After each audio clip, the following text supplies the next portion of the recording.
आज सीधे प्रसारण में जुड़े हैं एडवोकेट डॉक्टर सुरेश माने सर।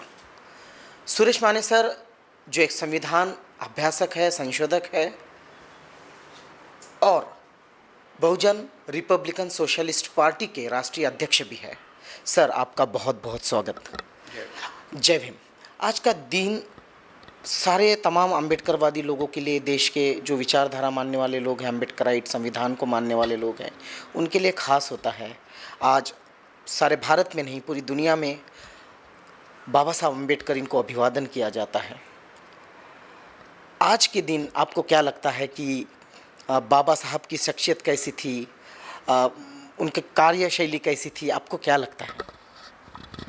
एक तो सबसे पहले बाबा साहब के 64 महापरिनिर्वाण दिन के मौके पर सारे दुनिया के, भारत के बाहर के भी लोग जो आज भी लगभग 64 साल के बाद अभिवादन करते हैं, तो उसके पीछे कोई ना कोई कारण होगा।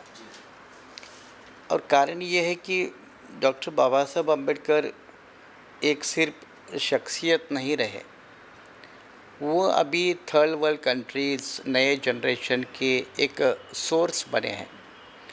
सोर्स ऑफ इंस्पिरेशन है, सोर्स ऑफ लिबरेशन है। कई सारे लोगों के लिए वो तमाम नए रास्ते ढूंढने वाली एक शख्सियत होने के कारण उनको सारे लोग आज के दिन अभिवादन करते हैं। लेकिन एक ख़ास बात है कि शोषितों के मुक्ति आंदोलन में जो दुनिया के कोने कोने में समय समय पर हुए, उसमें जो सबसे बड़ा मानवाधिकार का स्ट्रगल लीड करने का, ऑर्गेनाइज करने का, और उसको एक ऐसे समाज व्यवस्था में जो बिल्कुल मानवाधिकार के लिए सूटेबल नहीं थी, ऐसी व्यवस्था में उसको कानून, संविधान के माध्यम से एक ऊंचाई तक पहुंचाना, ये काम बिल्कुल एक असाधारण, या जिसको हम अवर्णनीय कह सकते हैं, या इम्पॉसिबल या हरक्यूलियन टास्क जैसा काम था। तो जिनके कारण आज वो करोड़ों लोगों के लिए वंदनीय हैं, आदरणीय है। इसलिए आज के दिन लोग उनके संघर्ष को याद भी करते हैं, उनके प्रति आदरांजलि भी देते हैं। लेकिन एक बात भी और उससे जोड़नी पड़ेगी कि बाबा साहब अम्बेडकर सिर्फ ये आदरांजलि का सब्जेक्ट न था, ना नहीं है, ना होना चाहिए, बल्कि उनके माध्यम से दुनिया के किसी भी कोने पे, not only in India, Bharat के या भारत के बाहर के किसी भी कोने में जहाँ शोषण, जहाँ भेदभाव, जहाँ दमन, जहाँ भी है, वहाँ बाबा साहब अम्बेडकर, उनका संघर्ष, उनका जीवन ज़्यादा रिलेवेंट हो सकता है। और इसीलिए आज के दिन दुनिया में आज लोग उनको 64 ईयर डेथ होने के बाद भी, महापरिनिर्वाण के बाद भी, सरकारों को भी मजबूर होना पड़ता है और अभिवादन करना पड़ता है। जैसे कि हम देखते हैं कि एक वैचारिक दौर चला, फिर उसके बाद में लोगों को ये समझने को वक्त लगा कि बाबा साहब केवल दलितों, शोषितों के ही लीडर नहीं है, अपितु वो पूरे देश के लीडर है। विशेषकर एक अदर बैकवर्ड क्लासेस जो है, ओबीसी जिन्हें हम कहते हैं, उनको ये समझने को बहुत वक्त लगा कि बाबा साहब हमारे लीडर है। इतना वक्त लगने का क्या कारण हो सकता है, और बाबा साहब को अपना लीडर मानने से ये समाज ऐसा दूर क्यों रहा इतने सालों तक? बाबा साहब अम्बेडकर, ये सच बात है कि बाकी समाज ने उनको पहले कई सालों तक अपनाना या नहीं, अपना नेता नहीं माना, अपना मुक्तिदाता नहीं माना। लेकिन वो एक न एक दिन देश के नेता ज़रूर बनेंगे, सबके नेता ज़रूर बनेंगे, ये भविष्यवाणी राजर्षि शाहू महाराज ने 22 मार्च 1920 को की थी, मतलब 100 साल पहले की थी। आज वो लगभग सचमुच हो चुकी है। जो लोग नहीं मानते थे उनका एक कारण था, क्योंकि बाबा साहब अम्बेडकर ये सिर्फ किसी विशिष्ट समुदाय के मुक्ति के आंदोलन का प्रतीक नहीं है, बल्कि वो एक विशिष्ट, जहाँ शोषण, दमन, अन्याय, अत्याचार, भेदभाव ऐसी व्यवस्था है, उस व्यवस्था के खिलाफ वाला जो विद्रोह है, वो विद्रोह का नाम डॉक्टर अम्बेडकर होने के कारण जिनको उस व्यवस्था से लाभ हुआ था, वो लोग नेचुरली बाबा साहब से दूर रहेंगे। जैसे मंदिर प्रवेश का मामला है, तो जिनको लगता था कि मंदिर हमारा ही है तो वो लोग दूर रहते थे। फिर जातिग्रस्त भावना या जाति प्रदूषण की भावना होने के कारण जो अपने आप को ऊंचे समझते, जो आज कहते हैं हम भी ओबीसी है, हम भी मराठा है, हमको भी आरक्षण दे दो, हम भी बहुजन है, तो वो लोग पहले अपने आप को 96, 95 या मराठा इस तरह की परिभाषा में अपने आप को कहते थे, इसलिए दूर रहते थे। लेकिन पंजाब राव देशमुख जैसे लोगों को समझ में आया था कि बाबा साहब को नेता मानना चाहिए। कर्मवीर भाऊराव पाटिल जैसे लोगों को समझ में आया था। इतना ही नहीं, पढ़े लिखे लोग छोड़ दे, गाडगे बाबा को तो समझ में आया था, लेकिन गाडगे बाबा भी कोई दलित समाज की पैदाइश नहीं है। इसके बावजूद उनको समझ में आया था, लेकिन बाकी लोगों को समझ में इसलिए नहीं आया क्योंकि उनका जाति वर्ग या वर्ण हित वो थोड़ा अफेक्ट हो रहा था, चाहे सामाजिक स्तर की ऊंचाई हो या बराबरी या गैर बराबरी हो, उसके ऊपर परिणाम होने वाला था। और इसीलिए जिन लोगों को उन्होंने सदियों से दूर रखा, उनके साथ बराबरी के नाते व्यवहार करना उनके लिए थोड़ा असमाधानकारक रहा और इसलिए बाबा साहब से वो लोग दूर रहे। लेकिन जैसा जैसा समय बीतता है तो उन सभी लोगों को बाबा साहब अपने मुक्ति का स्रोत नज़र आता है। पहले कई लोग अन्य महापुरुषों के पीछे जाते नज़र आते थे, अब उनका नामो निशान ना लेते हुए वो सीधे बाबा साहब अम्बेडकर के साथ जुड़ जाते हैं। इससे ही बाबा साहब की महानता और जो व्यापकता है, जो एक बड़ा स्कोप है, जिसको बड़ी सोशल कॉन्स्टिट्यूएंसी कहते हैं, वो अपने आप में सामने आती है। हम आरक्षण के बारे में बात करेंगे। आपने आरक्षण का जिक्र भी किया कि आरक्षण का जब मामला चल रहा था और डिबेट्स चल रही थी, बाबा साहब कॉन्स्टिट्यूशन में अमेंडमेंट कर रहे थे कि आरक्षण मिलना चाहिए, तो ओबीसी के कुछ लीडर्स को लगा कि हमें आरक्षण मिलेगा या नहीं मिलेगा, बाबा साहब केवल एसटी और एससी समाज को ही आरक्षण देंगे। और जब उनका भ्रम टूटा, थोड़ा उस घटना के बारे में थोड़ा बताइए ताकि हमारे प्रेक्षक जानेंगे कि वो क्या घटना थी कि ओबीसी नेताओं को लगा कि नहीं, बाबा साहब तो हमारे बारे में सोच रहे हैं। एक तो संविधान सभा में सारे समाज के वर्ग के लोग थे, प्रतिनिधि थे, चाहे आदिवासी हो, चाहे एग्लो इंडियन हो, चाहे सिख हो, चाहे मुस्लिम हो, चाहे शेड्यूल कास्ट हो। और मुझे लगता है शेड्यूल कास्ट के लगभग 17-18 लोग प्रतिनिधि थे, लेकिन वो मेजॉरिटी कांग्रेस से आते थे, इसलिए उनको बोलने की वहाँ इतनी आज़ादी नहीं थी। उनके नेता वो जो उनको आज़ादी देते थे वो बोल पाते, लेकिन वो बेचारे बोल नहीं पाते थे। आदिवासी का जैसे मुंडा, डॉक्टर मुंडा थे, जयपाल मुंडा जैसे काफ़ी, जयपाल मुंडा मतलब जिन्होंने हॉकी में गोल्ड मेडल भारत को मिला के दिखाया, ऐसे लोग, वो भी पीएचडी वाले हैं, ऐसे सिर्फ स्पोर्ट्समैन नहीं है। तो कई सारे लोग थे। और जब ये आरक्षण की बात आई थी, कई लोगों को लग रहा था कि ये क्या मामला है, क्योंकि भारत का बंटवारा हुआ था, पार्टीशन हुआ था। पार्टीशन के कारण हमें स्वतंत्र मतदार संघ को छोड़ना पड़ा और जॉइंट इलेक्टोरेट को एक्सेप्ट करना, ये संविधान सभा में एक वो हालत थी जिसके कारण वो परिणाम आया। लेकिन जहाँ तक शिक्षा और नौकरियों में आरक्षण का मामला था, तो बाकी लोगों को लग रहा था हमें क्या ज़रूरत है। जैसे मैं आपको बताऊँ कि जो क्रिश्चियन लोग थे उनके लिए आरक्षण था, मुस्लिम लोगों के लिए आरक्षण था, लेकिन उनके नेताओं ने कहा अबे हमें आरक्षण की ज़रूरत नहीं है, तो उनके आरक्षण ख़त्म हो गए। जैसे मैंने कहा कि महाराष्ट्र में शाहू महाराज के समय मराठा के लिए पॉलिटिकल रिजर्वेशन था, मराठा के लिए पॉलिटिकल रिजर्वेशन था। और एक बार तो विट्ठल राम जी शिंदे जनरल सीट से चुनाव लड़कर हार गए थे, तब शाहू महाराज ने कहा था कि मराठा के लिए सीट है, उसमें आप चुनाव लड़ो तो मैं आपको समर्थन करूंगा। तो ये सारी हिस्टोरिकल कॉन्टेक्स्ट की बातें बहुत से लोगों को पता नहीं है। बाबा साहब जब ये आरक्षण की वकालत कर रहे थे तो संविधान सभा में एक तो 20वीं सदी में संविधान बना, वेलफेयर स्टेट का इस्टेब्लिश होना, अफर्मेटिव एक्शन प्रोग्राम को अमेरिका जैसे देशों में लागू करना, इसका प्रभाव नेचुरली संविधान सभा के ऊपर भी रहा। और जब एससी एसटी बड़े भारी तबके को उठाने की बात आई तो बाबा साहब ने संविधान सभा में सीधे कहा कि उन्होंने कोई अलग राज्य की या देश की मांग नहीं की है, बल्कि इन समुदाय ने अपना भविष्य मेजॉरिटी के हाथ में सौंप दिया है, जो कि मेजॉरिटी इस देश में कभी डेमोक्रेटिक नहीं होगी, बल्कि कम्युनल होगी, जातीयवादी होगी। फिर भी SC/ST लोगों ने अपना व्यक्तिगत हित और स्वार्थ को त्याग कर अपना भविष्य मेजॉरिटी के हाथ में सौंपा दिया है। मेजॉरिटी तय करेगी कि इनके साथ कैसा किया जाएगा, और इसलिए मुझे लगता है कि मेजॉरिटी ने उनको कम से कम शिक्षा और नौकरी में आरक्षण का मौका देना चाहिए। ये सोच को संविधान सभा में सबको अपनाया। बाबा साहब ने इसके लिए आयरलैंड का उदाहरण दिया। आयरलैंड के वहाँ के यहाँ के अस्पृश्य लोगों के जैसे लोगों ने कहा कि हमें आरक्षण नहीं चाहिए क्योंकि हमें अपना राज्य चाहिए। वैसी भूमिका SC/ST ने संविधान सभा में भी आज़ादी के आंदोलन में नहीं ली थी, जैसे कुछ लोगों ने पाकिस्तान को लेकर ली थी। और इसीलिए बाबा साहब ने कहा कि इनको एक सोशल कॉम्पनसेशन देना चाहिए। जिनके साथ सदियों से सोशो इकोनॉमिकल, पॉलिटिकल, कल्चरल अन्याय हुआ, उनको अपलिफ्ट करने के लिए, समता का राष्ट्र बनाने के लिए कुछ रिजर्वेशन, कंसेशन देना बहुत ज़रूरी है। और इसलिए संविधान सभा को मानना पड़ा। कुछ लोगों ने विरोध किया, कुछ लोग बोले नहीं चाहिए।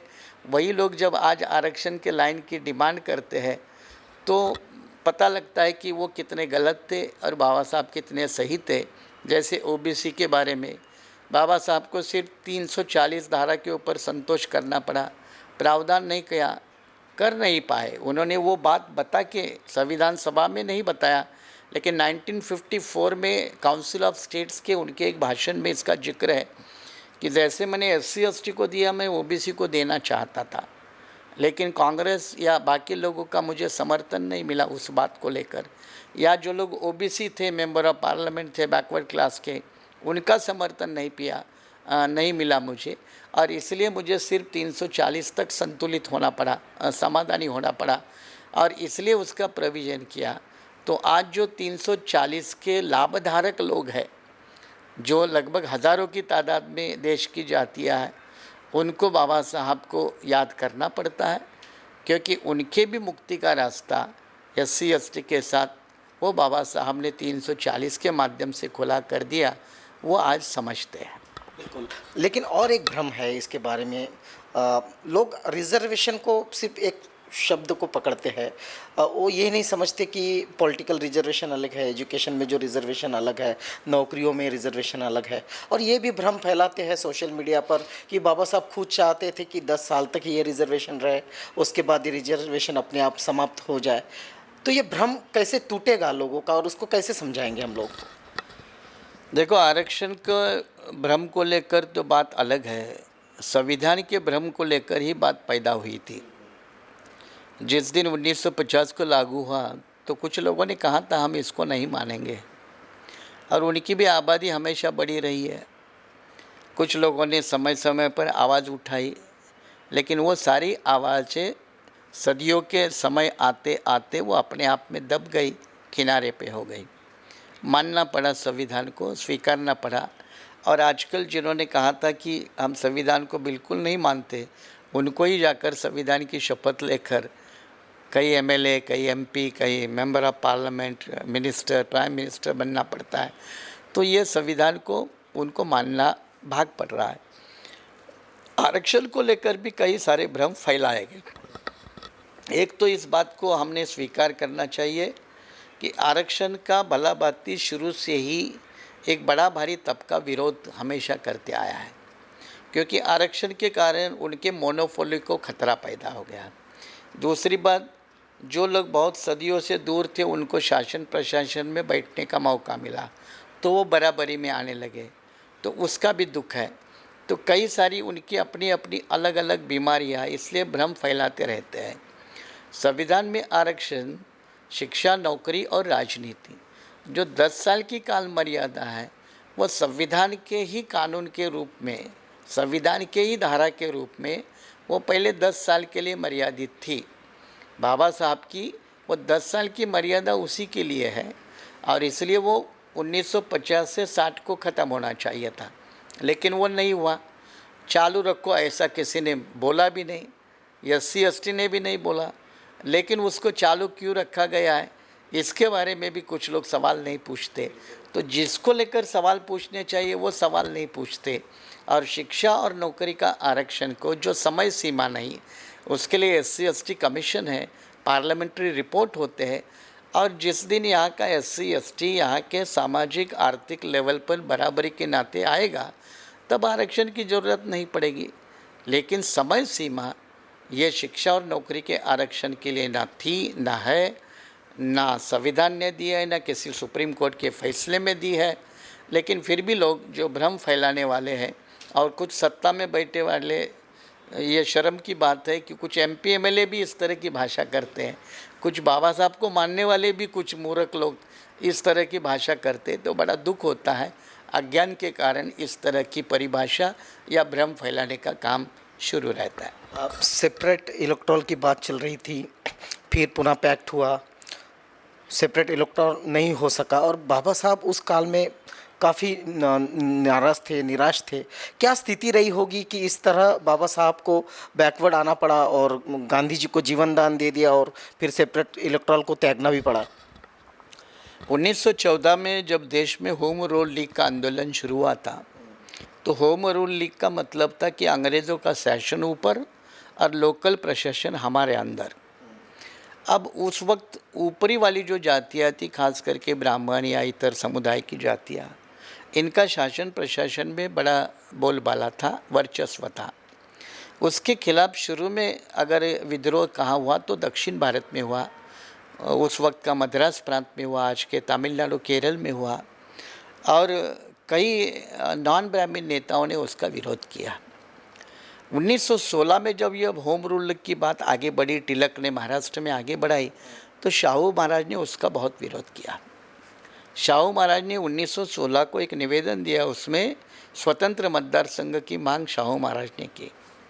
और 1920 में जब शाहू और अंबेडकर इकट्ठे आ गए मानगांव परिषद में, तो बाबा साहब ने सेपरेट इलेक्टोरेट की मांग जो शाहू महाराज ने 1916 में की थी, वो 1920 में उन्होंने भी आगे बढ़ाया।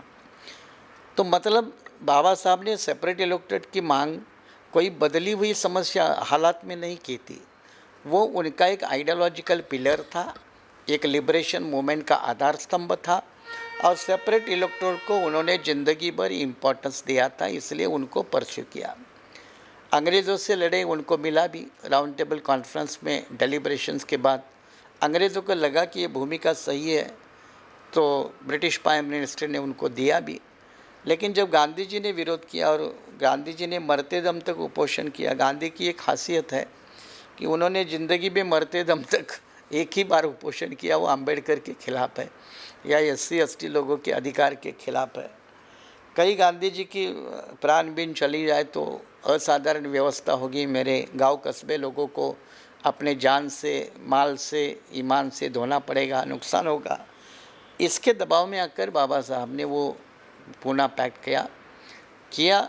तो उसमें और एक कारण है कि बाबा Saheb Ambedkar basically liberal thinker थे, तो उन्होंने एक तरफ से हिंदू समाज के ऊपर, गांधी के ऊपर, कांग्रेस के ऊपर ट्रस्ट किया कि 10 साल के अंदर ये अनटचेबिलिटी ख़त्म करने में योगदान देंगे। लेकिन जैसे पुनः फैक्ट ख़त्म हुआ तो उन्होंने उसके ऊपर कोई काम नहीं किया। इसलिए खुद बाबा साहब ने 1946 से लेकर आगे तक, जब तक जीवित रहे तब तक सेपरेट इलेक्टोरेट के लिए समय समय पर मांग उठाई, आंदोलन चलाया। और बाबा साहब के बाद में कुछ उनके अनुयायी ने भी रिपब्लिकन पार्टी के माध्यम से आंदोलन भी किया था। लेकिन इन भूमिका को आज के लोग उस तौर पर लेकर, उस कॉन्टेक्स्ट को लेकर आज भी समझने में अक्षम है कि सेपरेट इलेक्टोरेट से हित होगा या जॉइंट इलेक्टोरेट से। और आज भी जॉइंट इलेक्टोरेट का नुकसान जब हमारे सामने आता है तो सेपरेट इलेक्टोरेट किसी न किसी माध्यम से बने, चाहे उसके लिए कोई न्यू मोडालिटी को ढूंढा जा सकता है। जैसे उस वक्त बाबा साहब के एक साथी ने कहा था कि रिजर्व कॉन्स्टिट्यूंसी में चुनने वाले आदमी को वहाँ के SC या ST जितने भी टोटल है उसमें से 50% तो वोट पड़ने चाहिए। ये भी क्राइटेरिया अभी भी लाया जा सकता है, उसमें कोई दिक्कत नहीं है। लेकिन सही अगर सरकारों की मंशा है कि इनको सही रिप्रेजेंटेशन देना है तो ये संभव है, वरना जॉइंट इलेक्टोरेट को ये चलाते रहेंगे, भले उसकी समय सीमा ख़त्म हर 10 साल के बाद क्यों ना हो। बाबा साहब जब संविधान लिखते हैं, उस पर काम करते हैं, तो किसानों के लिए एक विशेष वो अधिकार लिखते हैं उनके ज़मीन के बारे में और उनकी जायदाद के बारे में और सरकार से जो उनको मदद मिले। लेकिन अभी देश में जो देखा जा रहा है कि पंजाब से लेके हरियाणा, राजस्थान से लेके यूपी और अभी दक्षिण के भी कुछ किसान जो है, एक बड़ा आंदोलन दिल्ली में चल रहा है। लेकिन हम उनको अन्नदाता कहते हैं, ये कहते हैं कि वो हमारे अन्नदाता है और बहुत बड़ी आबादी इस व्यवसाय से, किसानी से जुड़ी हुई है। लेकिन जिस तरह से रवैया इस आंदोलन में सरकार का देखा जा रहा है, आपको क्या लगता है कि इस तरह का आंदोलन होना और सरकार का इस तरह का रवैया, तो ऐसा लगता है कि ये सरकार एक नाज़ी सरकार है? बड़ा विषय है ये। एक तो बाबा साहब की एग्रीकल्चर पॉलिसी को समझने की ज़रूरत है, और उसको लिए मैं 2-3 उदाहरण आपको दूंगा कि जैसे बाबा साहब अम्बेडकर ने 1936 में बॉम्बे लेजिस्लेटिव असेंबली के लिए एक विशाल मार्च लाया था, जिसमें लाखों लोगों ने हिस्सा लिया था। और उस मार्च का मकसद था एबॉलिश खोती आंदोलन। जो कोंकण या पश्चिम महाराष्ट्र रीजन में खोती प्रथा थी, जिसमें बड़े बड़े ज़मींदार होते थे और बाकी लोग सिर्फ टिलर रहते, ज़मीन को मेहनत करने वाले होते। तो वो खोती एबॉलिशन नाम का एक बड़ा आंदोलन चला के टिलर्स को लैंड मिलनी चाहिए, ज़मीन जोतने वाले आदमी को लैंड मिलनी चाहिए, उस तरह का वो आंदोलन था। इसके बाद बाबा साहब ने जब संविधान सभा के पहले स्टेट्स एंड माइनॉरिटीज ग्रंथ लिखा है, जो उन्होंने संविधान सभा को अर्पित किया था, तो उन्होंने उनकी अपनी एग्रीकल्चर पॉलिसी को बताया, जिसमें बाबा साहब ने साहब इसका जिक्र किया कि एग्रीकल्चर, खेती, ये स्टेट इंडस्ट्री होनी चाहिए और स्टेट ने इसको प्रमोट करना चाहिए। तो एग्रीकल्चर स्टेट इंडस्ट्री होनी चाहिए और स्टेट मतलब सरकारों ने उसको प्रमोट करना चाहिए। वो एक दूसरा मुद्दा है। तीसरा मुद्दा उनके एग्रीकल्चर कृषि नीति को लेकर जो है कि इस देश में ना कोई ज़मींदार है ना कोई भूमिहीन है, इस तरह की किसान नीति देश ने अपनानी चाहिए।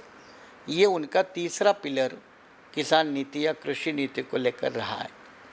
अब ये जब 3 नीति देखते हैं तो बाबा साहब का सिंपल लैंग्वेज में अगर इसको समझे तो वो कहते थे कि एक तरफ हज़ारों हेक्टर, लाखों हेक्टर ज़मीन भारत सरकार की खाली पड़ी है और दूसरी तरफ लाखों हाथ उनके पास ना ज़मीन है, न कारोबार है, न काम है, इसलिए वो लाखों हाथ खाली पड़े हैं।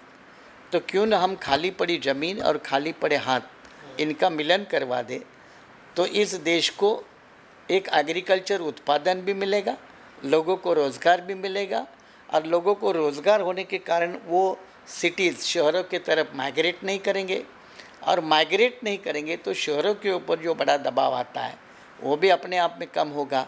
और अगर गांव में, खेड़े में रहने वाले, कस्बे में रहने वाले खेतीहीर मजदूर को अगर कुछ ज़मीन सरकार देती है तो भारत में ज़मीन के साथ प्रतिष्ठा जुड़ी है, सामाजिक आर्थिक प्रतिष्ठा जुड़ी है, तो वो प्रतिष्ठा भी उसको अपने आप में मिल जाएगी। तो एक तरफ उसके मुक्ति का और आर्थिक मुक्ति का भी वो आंदोलन ज़रिया, माध्यम बन सकता है। इसलिए उन्होंने अपनी एक अलग कृषि नीति बनाई। लेकिन हुआ क्या, जैसे संविधान सभा में ये बात चली तो खेती, एग्रीकल्चर और बाबा साहब की नीति, इसके साथ कांग्रेस वाले बहुत दूर रहे क्योंकि वो खुद ज़मींदार थे। बाबा साहब एक तरफ राष्ट्रीयकरण की भी बात कर रहे थे, नेशनलाइजेशन ऑफ लैंड, उसकी बात कर रहे थे, और कांग्रेस में या संविधान सभा के बड़े कुछ लोग थे, वही ज़मींदार थे। ज़मींदारों को रक्षण करने वाली कुछ लोगों की पार्टी थी। तो ऐसे लोग खुद ज़मींदार होने के कारण वो कैसे छोड़ेंगे। और बाबा साहब ने ये सवाल उठाने के लिए नेहरू को एक खत लिखा था कि कम से कम मैं जो कह रहा हूँ इसकी जांच पड़ताल करिए, एक कमेटी बनाइए। तो नेहरू ने भी उसको मना किया। नेहरू ने उनको रिटर्न रिप्लाई दिया है। उस रिप्लाई में लिखा है कि वर्तमान समय को ध्यान में देखते हुए और जो फुटीरतावादी ताकतें हैं पार्टीशन के कारण, उनका जो रोल है वो देखते हुए ये अभी संभव नहीं है। इसलिए नेहरू ने भी या कांग्रेस ने भी उस वक्त को टाल दिया। लेकिन आज जब हम देखते हैं कि वर्तमान सरकारें, खास करके वर्तमान जो किसान आंदोलन चल रहा है, वो उत्तर भारत के किसानों को लगा है और वो सही है कि मूलभूत किसानों के अधिकार, जैसे एक मिनिमम सपोर्ट प्राइस होती है, वो उसका रक्षण तो होना चाहिए। केंद्र में बैठी हुई मोदी की सरकार कहते हैं हम रक्षण करेंगे, लेकिन इसी साल जो उत्तर भारत में मक्का का एक जो बहुत बड़ा अनाज पैदा हुआ, उसको मिनिमम सपोर्ट प्राइस नहीं मिला। सरकार ने जो घोषित किया उससे कम मिला। बिहार की भी हालत उसी तरह धान का भी जो उत्पादन हुआ, धान का भी जो गवर्नमेंट ने मिनिमम सपोर्ट प्राइस डिक्लेयर किया था वो नहीं मिला। तो इसलिए किसान सरकार के ऊपर भरोसा नहीं रख सकते। दूसरी बात, सरकार इन तीनों कानूनों के माध्यम से अब सरकार ने देश के इंडस्ट्री को तबाह कर दिया है, कुछ उद्योगपतियों के घर में बेच दिया है। अब बेचने के लिए बाकी कुछ बचा ही नहीं, तब सरकार अब खेती और खेतिहर किसान को बेचने के ऊपर तुली है। और इसको बेचने का तरीका, जिस तरह पब्लिक अंडरटेकिंग को बेचने का तरीका होता है कि उसको कारपोरेट करो या कारपोरेटाइजेशन करो, उसी तरह मोदी सरकार इन तीनों कानूनों के माध्यम से किसानों को उनके खेती को कारपोरेट करना चाहती है। कॉरपोरेट जब करती है तो कॉन्ट्रैक्ट सिस्टम अपने आप आ जाती है। तो बड़े बड़े उद्योगपति किसानों की लैंड कॉरपोरेट सिस्टम के माध्यम से करार पे लेंगे और फिर आइन वक्त पे उसमें से जब प्रोडक्टिविटी ख़त्म होगी तो कहेंगे बैरन लैंड है, अभी आपको ले लो, तो किसान कहीं का नहीं रहेगा। तो ये भविष्य की समस्या है। और जिस तरह से पार्लियामेंट ने, मोदी सरकार ने ये कोरोना के कालखंड में ये कानून बनाए, ये आप समझ लो कि पिछले मोदी कालखंड में कम से कम जो भी सरकारी बिल आते थे पार्लियामेंट में, उसमें से 25% बिल तो जॉइंट सिलेक्ट कमेटी के पास चिकित्सा के लिए जाते थे। लेकिन जब से इनको मेजॉरिटी मिली है, एक भी बिल जॉइंट सिलेक्ट कमेटी के पास नहीं जा रहा है। डायरेक्ट गवर्नमेंट रुथलेस बनकर पास कर रही है। और इसी का नतीजा, ये तीनों किसानों को लेकर जो बिल पास करने के पहले जो किसानों के साथ कंसल्टेशन होना चाहिए था, उनकी बातें सुननी चाहिए थी, वो सरकार ने दरकिनार किया। अब जब किसानों ने अपनी ताकत और शक्ति लगाई, तब अब सरकार घुटने पर पहुंची है और कल 5वां राउंड हो रहा है उनके साथ बातचीत करने का। और अब किसान डट के खड़ा है। डट के खड़ा है मतलब देख लीजिए, वो सरकार का पानी नहीं पी रहे, मीटिंग में चाय नहीं पी रहे, मीटिंग में खाना नहीं खा रहे। ये एक तरफ इतनी अद्भुत प्रखरता के साथ आंदोलन, फिर भी उसको शांति का रूप देना, ये एक बहुत अनूठा रूप है। इसलिए किसान आंदोलन चलाने वाले लोगों का भी अभिनंदन करना चाहिए और उनके शक्ति और जो भावना है उनमें कि हम बैठेंगे, सरकार को जितना तय करना है करने दो। सरकार पहले बात नहीं कर रही थी, अब बात करने के लिए तैयार हो गई। तब किसानों ने अपना एजेंडा रखा है, पहले कानून वापस ले लो तब बात होगी। और सिर्फ यस और नो में जवाब देने को सरकार को मजबूर करने की पहली घटना अगर देश में, भारत देश में कभी हुई है तो ये अभी किसान आंदोलन में हुई है। ये भारत के किसान आंदोलन की बड़ी भारी जीत है, किसानों की जीत है, क्योंकि किसान अपना अधिकार खोना नहीं चाहते और मोदी या बीजेपी सरकार किसानों को अधिकार देना नहीं चाहती। ये टकराव है, ये टकराव का मामला, क्योंकि भारत की सरकार अब वो वेलफेयर स्टेट की सरकार नहीं है।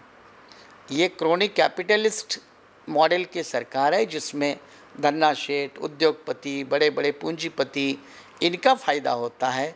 और उसी तरह का मॉडल बीजेपी और मोदी गवर्नमेंट चला रही है, इसलिए किसानों के ऊपर अन्याय हो रहा है। एक दौर जैसे हम देखते हैं कि भारत स्वतंत्र हुआ 1947, फिर उसके बाद हम मसूदा समिति और संसदीय बाकी चीज़ें चली। एक आरोप लगता है नेहरू गांधी पर कि भारत के टुकड़े इनके वजह से हुए, लेकिन बाबा साहब भी थॉट्स ऑफ पाकिस्तान में लिखते हैं। किसकी भूमिका सही है? लोग जिस तरह से गांधी और नेहरू पर आरोप करते हैं और फिर बाबा साहब थॉट ऑफ पाकिस्तान में इस के बारे में लिखते हैं, पूरा किताब लिखते हैं, आपको क्या लगता है? नहीं, भारत के टुकड़े किसके कारण हुए एक अलग सवाल है। राजनीति के लोग अपने राजनीतिक चश्मे को पहनकर अपना अपना जवाब देंगे, लेकिन भारत को बांटने का काम जब आर्य आए यहाँ तब से शुरू हुआ। तो सबसे पहले आर्य या उस वक्त के आर्यवादी ब्राह्मण जिन्होंने देश को वर्ण में बांटा, तब बंटवारे की शुरुआत हुई। तो पहला बंटवारा तो वर्ण का है। फिर उसके बाद जाति का बंटवारा है, और उसके बाद जो लोग कहते हैं कि हमारे धर्म या जाति के आधार पर देश का निर्माण होना चाहिए, वो बंटवारे करने वाले लोग हैं। चौथी बात, जो अपने बिल्कुल ओछी राजनीति के लिए, राजनीतिक स्वार्थ के लिए जो पावर दूसरे लोगों के साथ शेयर नहीं करना चाहते, वो बंटवारा चाहते हैं। ठीक है भाई, मैं मेरे स्टेट में तेरे को पावर नहीं दूंगा, चाहे तू तो आधा स्टेट लेके जा अलग, लेकिन तुझे यहाँ पावर नहीं मिलेगी। तो इस तरह की जो मेंटालिटी कुछ लोगों की थी, तो वो भी उसके लिए जिम्मेदार है। फिर राजनीति कुछ गलतियाँ जिम्मेदार है, जैसे 1937 में जब आज़ादी के पहले प्रोविंशियल लेजिस्लेटिव असेंबली के चुनाव हुए थे, तो सेंट्रल प्रोविंसेस में कांग्रेस और मुस्लिम लीग साथ में मिलकर चुनाव लड़े थे। लेकिन जब चुनाव नतीजा आए तो कांग्रेस को अपने बलबूते पर मेजॉरिटी मिली, तो उन्होंने मुस्लिम लीग के साथ पावर शेयर करने को रिफ्यूज़ किया था। तो फिर 1940 में मुस्लिम लीग ने आज़ाद पाकिस्तान या उनका अलग स्टेट, इसका रिजोल्यूशन पास किया था। बाबा साहब ने इन सारी बातों को जिक्र करके भविष्य में यह सारा समुदाय एक संघ राष्ट्र के लिए फिजिबल नहीं है, पॉसिबल नहीं है, इसलिए अलग स्टेट ऑफ पाकिस्तान उनको दे दो, ये भूमिका अपनाई थी। इतना ही तो, इवन ट्रांसफ़र ऑफ पॉपुलेशन अगर पॉसिबल है तो वो भी करो, लेकिन भविष्य के अगर वाद विवाद निपटाने हैं तो अभी निपटाने चाहिए, इस तरह की भूमिका अपनाई थी। तो बाबा साहब की जो भूमिका है वो एक सोशोलॉजी उसका आधार है, एक नेशन बनने की एक थियरी होती है उसका एक आधार है, लेकिन बाकी लोगों का जो आधार है वो बहुत छोटे लेवल का है। उसमें स्वार्थ है, एक तो राजनीति है या अपना व्यक्तिगत वर्चस्व है, चाहे व्यक्ति का हो चाहे पार्टी का हो। और इसीलिए जब व्यक्ति या राजनीतिक दल का आरोप, एक स्वार्थ सामने नज़र आता है, तो फिर पटेल, नेहरू, गांधी जैसे लोगों के ऊपर आरोप होना ये स्वाभाविक है। इसी प्रक्रिया में जब भारत को एक संघ किया जा रहा था और जैसे कश्मीर को भारत में लाने की कोशिश चल रही थी, हैदराबाद का अपना अलग संस्थान था।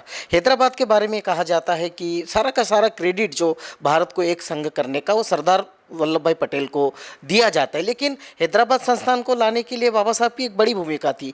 क्या भूमिका थी और क्या स्थिति थी वो? वही है कि जैसे बाकी लोगों ने बाबा साहब को बहुत देर से एक्सेप्ट किया, उसी तरह उनके कंट्रीब्यूशन को भी एक्सेप्ट करने में देर होती है। तो उनका रोल है नेशन बिल्डिंग में, या इवन लेबर सेक्टर को, या एग्रीकल्चर सेक्टर को, या भारत की मॉनेटरी इकोनॉमी जिसको अर्थशास्त्र की नीति बोलते हैं, तो उन इसमें जो बाबा साहब का बड़ा बड़ा योगदान है वो थोड़ा उनको भी समझ में आने के लिए देर लगती है।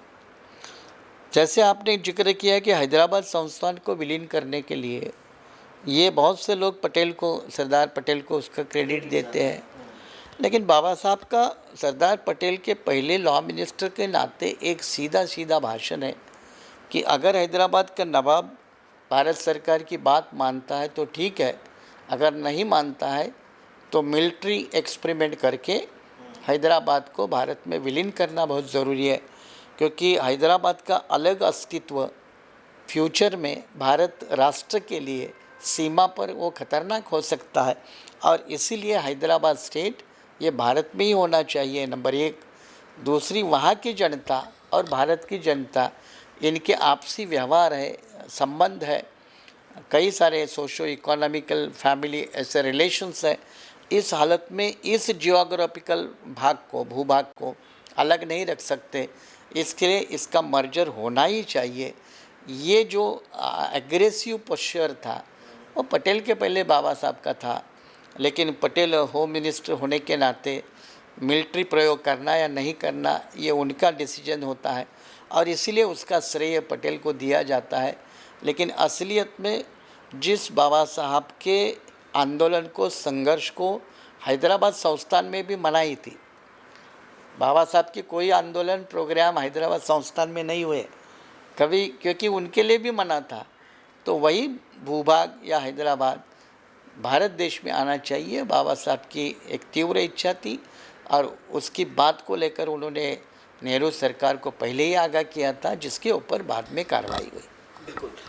हम थोड़ा सा अब इस विषय से बाहर निकलते हैं और बाबा साहब को थोड़ा जानने की कोशिश करते हैं कि बाबा साहब उच्च शिक्षा के लिए विदेशों में जाते हैं, वहाँ पढ़ाई करते हैं, आर्थिक दुर्बलता होती है, आर्थिक इतनी मजबूती नहीं होती, रमाई घर में है, घर में वो काम कर रही है, बच्चे हैं।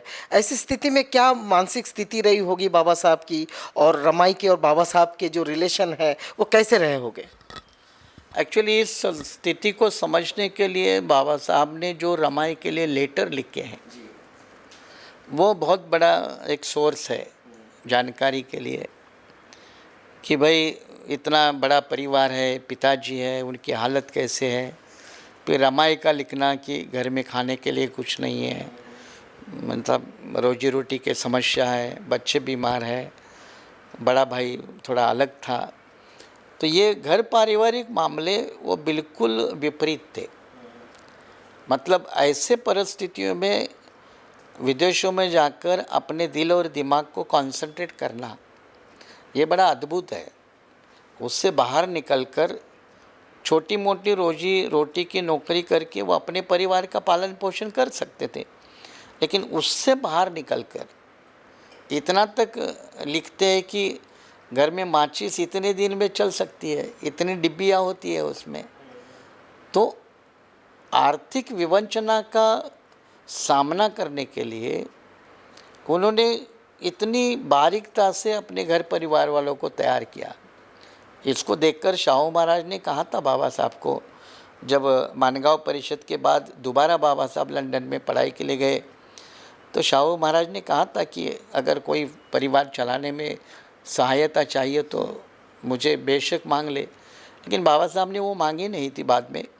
लेकिन बाबा साहब की वो घर की हालत देखते हुए, परिवार की हालत देखते हुए, या रमाई की बीमारी या उनकी हालत देखते हुए, उन्होंने अपने व्यक्तिगत सुख को तिलांजलि देकर आगे बढ़ने का जो काम किया वो बिल्कुल ऐतिहासिक है, अद्भुत है। आज की पीढ़ी वो सोचने लायक भी नहीं है, समझने लायक तो दूर। आज के जो SC ST पढ़े लिखे लोगों के, कर्मचारियों के, अधिकारियों के जो बच्चे हैं, वो इस बात को समझ भी ही नहीं सकते, क्योंकि उनके हाथ में आज ही 20-20, 25-25 हज़ार के मोबाइल है, तो बिल्कुल समझने के लायक नहीं है। लेकिन बाबा साहब की उस वक्त की जो हालत है, 1919 से लेकर लगभग 1930 तक, 35 तक, वो इतनी खस्ता थी कि कोई सोच भी नहीं सकता कि उस आर्थिक परिस्थिति का शिकार आदमी इतना ऊपर उठ सकता है। लेकिन बोलते हैं ना कि जिनका जुनून होता है वो कहीं भी पहुंच पाते हैं। तो बाबा साहब को आर्थिक परिस्थिति का बहुत बड़ा खामियाजा भुगतना पड़ा। उनके बच्चे मरे, रमाई का अच्छा इलाज नहीं हो पाया, उनको भी जल्दी जाना पड़ा, तो बहुत कुछ खोना पड़ा उनको। बिल्कुल। रमाई का देहांत हुआ, उसके बाद राजरत्न, उसके पहले राजरत्न गया, और तमाम मुश्किलात जो है बाबा साहब की फैमिली पे है। वो मानसिक स्थिति क्या होगी हम उसको नहीं समझ पाएंगे, इमेजिन भी नहीं कर सकते, क्योंकि विदेश में रहना, परिवार को यहाँ छोड़ना, और विदेश में रहकर भी समाज के लिए सोचना, और ऐसे माहौल में इतनी सारी स्टडी, इतना लेखन, इतना रीडिंग। आपको क्या लगता है कि इस युग में ऐसा कोई व्यक्तिमत्व हो सकता है? नहीं, मैंने कहा कि वो सोच भी नहीं सकता कि इतनी सारी विपरीत परिस्थिति के बावजूद दिल और दिमाग पूरी लगन के साथ लगाना, ये संभव नहीं है। मतलब आज बहुत सारे लोग मेडिटेशन करते रहते हैं, लेकिन इतना बड़ा कंसंट्रेशन वो मेडिटेशन से भी नहीं आ सकता है। और आज के ज़माने में तो लोग तुरंत अपने रोजी रोटी की व्यवस्था या सुरक्षा या कंफर्ट जोन बनाने में लगे रहते हैं। तो इसलिए ऐसा कोई होगा नहीं, ये तुलना ही करना छोड़ देना चाहिए। क्योंकि बाबा साहब वो एक अनूठा मॉडल है कि ऐसे भयंकर स्थिति से उभर कर वो उभरे। समय ने उनका साथ दिया, नहीं दिया परवाह नहीं की, लेकिन फिर भी अपना संघर्ष जारी रखकर, चाहे मामला पढ़ाई का हो, क्योंकि पढ़ाई लिखाई करने में भी उनको दिक्कतें आई, स्कॉलरशिप नहीं मिली, कई दिक्कतें बड़ौदा के संस्थान से भी आई थी, सहायता भी मिली, दिक्कतें भी आई, लेकिन उन्होंने अपने रास्ते ढूंढे और वो आगे बढ़ते रहे। आज ऐसे बहुत कम लोग हैं, बल्कि ना के बराबर है। बाबा साहब संविधान प्रदान करने के बाद उनके स्पीच में और बोलते रहते हैं कि अ, ये लोकतांत्रिक प्रणाली तो मैं दे रहा हूँ, लेकिन ये कब तक चलेगी, इसको कितना हमारा देश टिका के रखेगा, इसका एक बड़ा प्रश्न चिन्ह है। और आज के दौर में लगभग एक 70 साल होने को आए हैं। ऐसे दौर में जो स्थितियां दिख रही है हमारे पार्लियामेंट में, संसद में जो स्थितियां दिख रही है कि मेजॉरिटी सरकार आ रही है, अपने आपने जैसे जिक्र किया, तो ये लोकतांत्रिक प्रणाली कितने सालों तक हम इसको कह सकते हैं कि भारत में रहेगी, या इसकी हालत क्या हो जाएगी?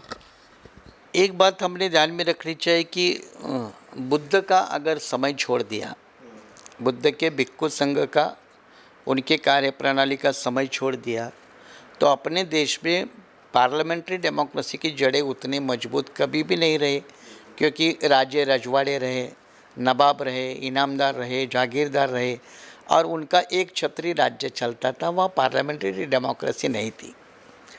ये भारतीय संविधान का करिश्मा है और कुछ समय के लिए अंग्रेज़ों के राज का करिश्मा है कि हम संसदीय प्रणाली के साथ परिचित हो गए। संविधानकर्ताओं ने संसदीय प्रणाली को अपनाया, बाबा साहब ने बड़ी भारी वकालत की और उसके माध्यम से हमने संविधान को, संसदीय प्रणाली को स्वीकार किया।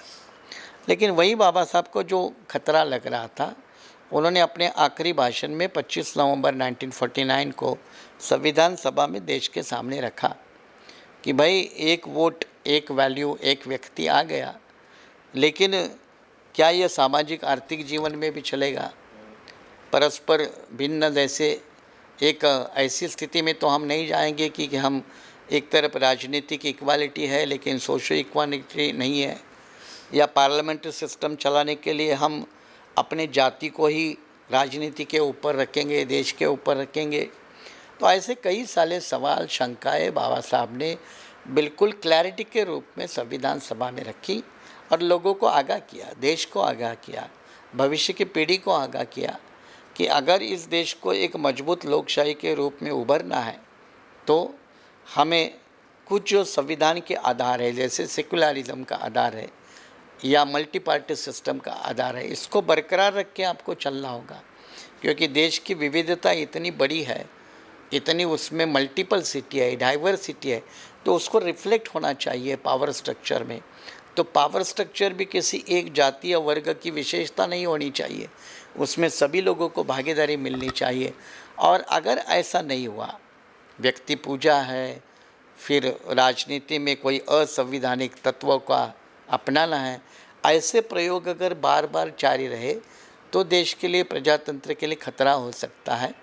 लेकिन आज डेमोक्रेटिक सिस्टम के माध्यम से भी खतरे खड़े होते हैं, जिसको हम मेजॉरिटी रूल कहते हैं, कि अगर किसी विधानसभा में या मेजॉरिटी पार्लियामेंट में ज़रूरत से ज़्यादा मेजॉरिटी मिलती है तो धर्म विरोधी कानून जैसे कानून बनते हैं, या फिर लव जिहाद को लेकर कोई कानून बनते हैं, तो ऐसे कानून कुछ विशेष वर्गों का ध्यान रखकर बनाए जाते हैं और बाकी लोगों के ऊपर थोपा जाता है। इसीलिए तो कॉमन सिविल कोड को भी विरोध होता है कि कई कॉमन सिविल कोड के नाम पर ये कुछ लोगों का जो रीति रिवाज है वो बाकी लोगों के ऊपर कहीं थोपा न जाए, इसलिए वो लोगों को शंका रहती है। तो बाबा साहब ने ये सारी शंकाएँ संविधान सभा के पटल पे रखते हुए आगाह किया था कि भारत को, भारत के लोगों को, भविष्य के राजनेताओं को, हुक्मरानों को, सरकारों को इससे बाज आना चाहिए, सबक लेना चाहिए, और उन्होंने संविधान नीति का पालन करने की आदत डालनी चाहिए, जिसको हम कॉन्स्टिट्यूशनल मोरालिटी कहते हैं। उस मोरालिटी का पालन करना, ये भी आदत डालनी चाहिए, तब एक बड़े राष्ट्र की तरफ बढ़ने का हमारा ये कारवां आगे रहेगा। पिछले 70 साल में कुछ चीज़ें हो भी गई है, हम पूरे के पूरे ना नहीं कह सकते, लेकिन कुछ खतरों से सावधान रहने की ज़रूरत है। जैसे ये मल्टी रिलीजियस स्टेट है, भारत एक मल्टी रिलीजियस कंट्री है, वो एक रिलीजन्स का कभी नहीं बन सकता। कोई भी उसको बनाने की कोशिश करे, कुछ लोग कर रहे हैं, लेकिन कभी भी ये संभव नहीं होगा। ये नेहरू ने भी उस वक्त कहा था कि अगर कुछ लोग किसी विशिष्ट जाति या धर्म के आधार पर इस देश की नींव बनाना चाहते हैं तो वो देश विरोधी है। नेहरू ने भी इसका जिक्र किया था और बाबा साहब ने तो कहा था कि संभव ही नहीं है। कुछ लोग अभी भी वो सपना देखते हैं, ऐसे लोगों का खतरा जरूर है। दूसरी बात, जैसे मैंने कहा कि सर्वधर्म, इनको अपनी एक आज़ादी है, ये भी संविधान का एक मेन पिलर है। इसको कुछ लोग डिस्टर्ब करके अपने रिलीजन को दूसरे लोगों के माथे पर थोपने की कोशिश कर रहे हैं, तो ऐसे उनके कारनामों के कारण, ऐसे लोगों के कारण भी खतरा है। या फिर इस देश के मेजॉरिटी को, ब्रूट मेजॉरिटी को तब्दील करके, जैसे हिटलर ने 1936 के दरमियान जर्मनी को ब्रूट मेजॉरिटी को कन्वर्ट करके एक नाज़ी सिस्टम या हिटलर के सिस्टम को जन्म दिया था, उस तरह की सोच रखने वाले कुछ लोग अपने देश में भी है। तो ऐसे लोगों को भी बड़ा भारी खतरा है।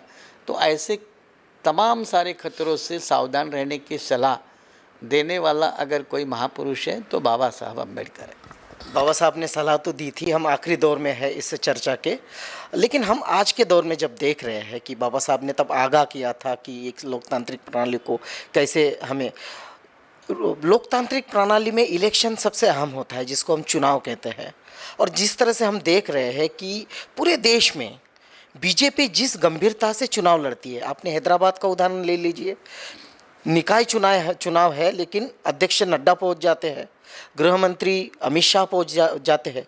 लेकिन हम बाकी पार्टियों का अगर देखें, चाहे कांग्रेस हो, चाहे सपा हो, चाहे तृणमूल हो, चाहे बसपा हो, चाहे टीडीएस हो, टीआरएस हो, ऐसा कोई भी पार्टी नहीं दिखता हो जो इलेक्शन के बारे में या ईवीएम की प्रक्रिया के बारे में या पारदर्शी चुनाव के बारे में गंभीर हो। ये भी एक बात है जो इस देश की लोकतंत्र के लिए खतरा है। एक तो 2014 का जब चुनाव हुआ तो भारत के देश के राजनीति का भी कारपोरेटाइजेशन हुआ। मोदी के माध्यम से कारपोरेट पॉलिटिक्स नाम की नई कंसेप्ट राजनीति में आई। तब तक कारपोरेट पॉलिटिक्स का कोई जिक्र नहीं करता था, लेकिन 2014 के बाद कारपोरेट पॉलिटिक्स आ गई। कारपोरेट पॉलिटिक्स के 3 पिलर होते हैं, एक राजनेता, एक उद्योगपति और तीसरा मीडिया। इनका जब अलायंस होता है तो कारपोरेट पॉलिटिक्स आगे बढ़ती है।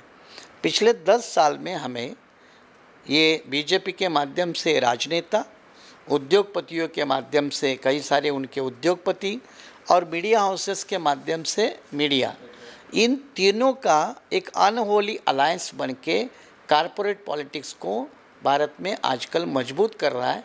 वो भारत के लिए एक बड़ा खतरा है, नंबर 1।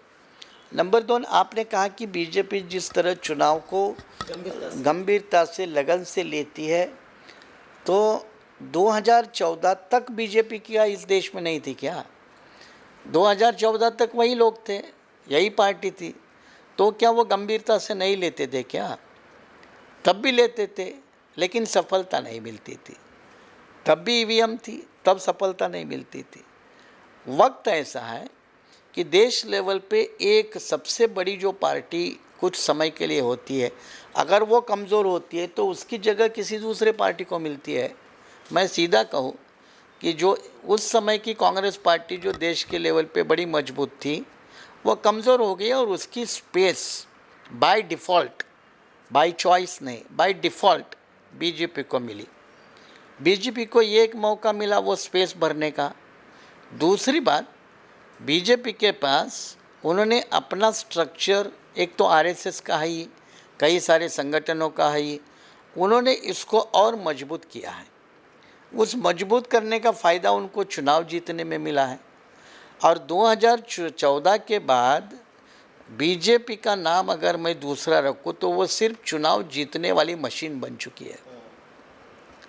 उनको सिर्फ चुनाव जीतना है, जीतने के बाद क्या करना है वो अलग बात है। चुनाव जीतने वाली मशीन बनी है।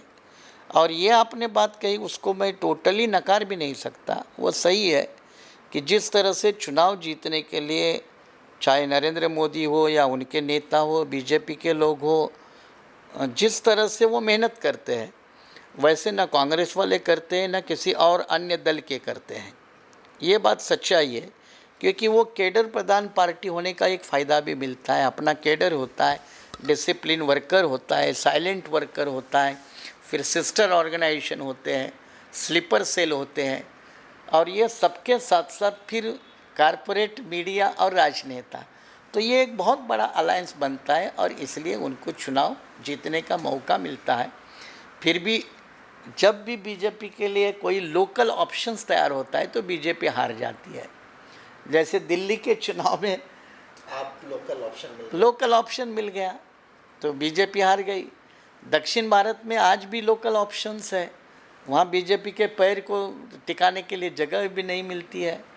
बाय डिफ़ॉल्ट जैसे मैंने कहा, जहाँ टू पार्टी मजबूत है, तो जैसे छत्तीसगढ़, मध्य प्रदेश, राजस्थान, जहाँ विपक्ष को लोगों को लगा कि इसका भी कोई फ़ायदा नहीं तो पलट पलट कर मौका देते, वैसे बाय डिफ़ॉल्ट दूसरे को मौका देते। जैसे बिहार में पिछले विधानसभा चुनाव में नीतीश लालू कंबाइन का एक लोकल ऑप्शन मिला था तो लोगों ने बीजेपी को नकारा था। अब लोकल ऑप्शन उतना बड़ा मजबूत नहीं बन पाया, दिया था, कोशिश की थी, लेकिन उसमें बहुत दरारें अंदर थी, उतना मजबूत नहीं था जितना पिछली बार की तरफ। वरना बिहार में भी बीजेपी हारती, या महाराष्ट्र में भी देखिए, भले चुनाव बीजेपी ने जीता लेकिन सरकार बीजेपी की नहीं बनी, क्योंकि सरकार बनाने के लिए कम से कम हमारे जैसे या कुछ जो नॉन बीजेपी के लोग हैं उन्होंने एक अपना ऑप्शन दिया लोगों को। तो वो ऑप्शन देने की जो बात है, जहाँ जहाँ बीजेपी को एक वायबल ऑप्शन मिलेगा वहाँ बीजेपी हारेगी, चाहे वो चुनाव महाराष्ट्र गवर्नमेंट का हो या ग्रेजुएट कॉन्स्टिट्यूंसी का हो, वहाँ बीजेपी आपको हारती नज़र आएगी। शायद यहाँ एक ईवीएम का फैक्टर भी है, इसीलिए कुछ अभी पूना के लोगों के माध्यम से चुनाव आयोग को भी किसी ने निवेदन दिया कि ग्रेजुएट कॉन्स्टिट्यूंसी के लिए भी ईवीएम का इस्तेमाल होना चाहिए।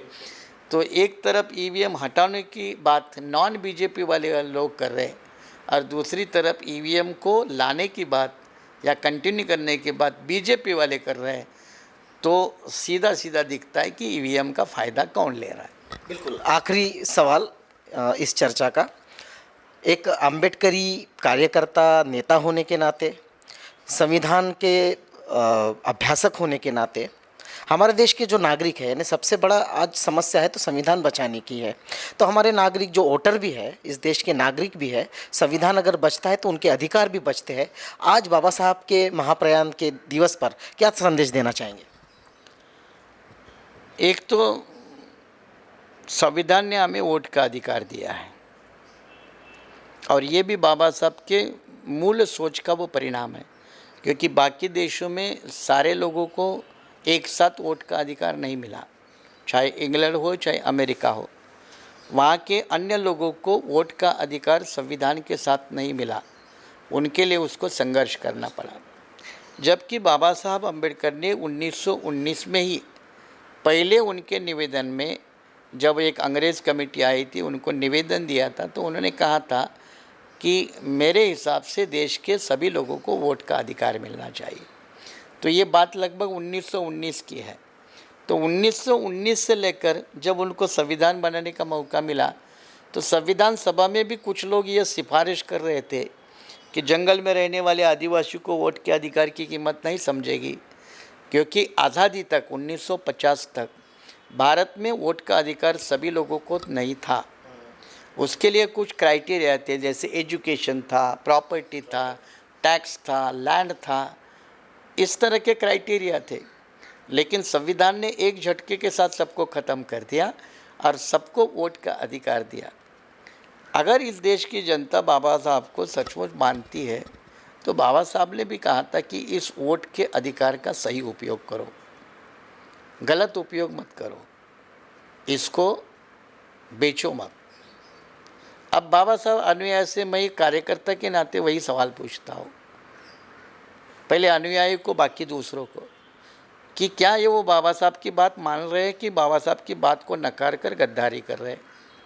क्या अपने वोटों को बेच रहे हैं या अपने वोटों के माध्यम से अपने लोगों को, कम्युनिटी को बेचने का काम कर रहे हैं?